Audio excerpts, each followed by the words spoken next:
I am Dr. Michaela Porto, and today we are in the Philadelphia Museum of Art, viewing Paul Cézanne's Mont Sainte-Victoire, a mountain in southern France, which was created in 1902 through 1904.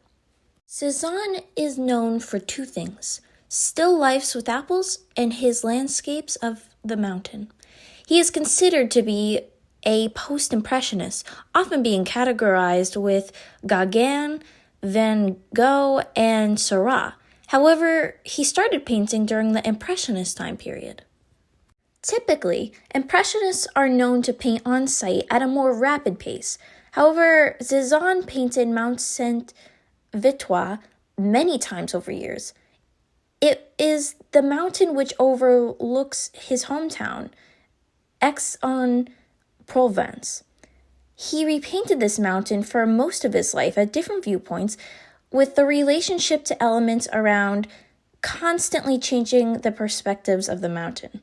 There are over 24 oil and watercolor paintings on this mountain, and this painting was actually finished 2 years before his death. Although this artwork is completed, it feels very unfinished. Parts of the white canvas are showing, buildings and trees have just barely begun to take shape, and even the mountain looks like it is in the process of creation. We can definitely, though, distinguish the mountain sky, farmland, buildings, and trees using the diagonal brushstrokes. But when we look too close, they all fall apart into hash marks, brushstrokes, which create an optical movement and change to the strokes, although this is believed to be Cézanne's plan. He portrays what is called a curtain of paint. The brush marks are so present on the surface of the painting that it rises all the paint to the front to express the flatness and the two-dimensionality of this vertical plane. This is very unlike popular artists Poussin and Claude, who are very concerned with making a clear and believable space with high finish, which means no showing of brushstrokes, atmospheric perspective, and blending.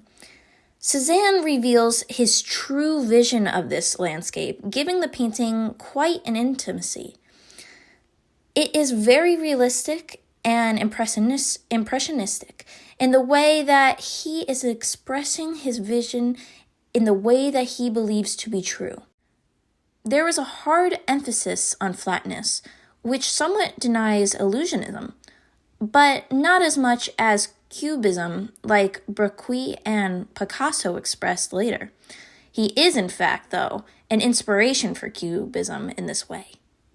He accomplishes this flatness by breaking the contour, largely done with the choices of color.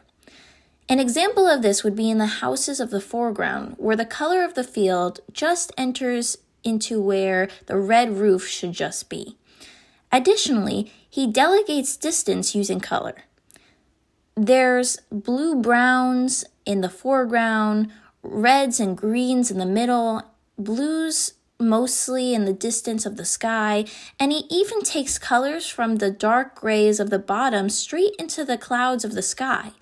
He brings color from one realm to the next. With the color differences, he divides the composition into 3 roughly equal horizontal sections, with our viewpoint being elevated. He also is able to create spatial lines with these colors.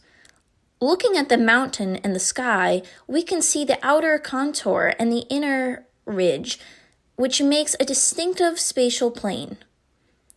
Henceforth, Cézanne's true admiration is revealed by exceptional coloring of Mont Sainte-Victoire.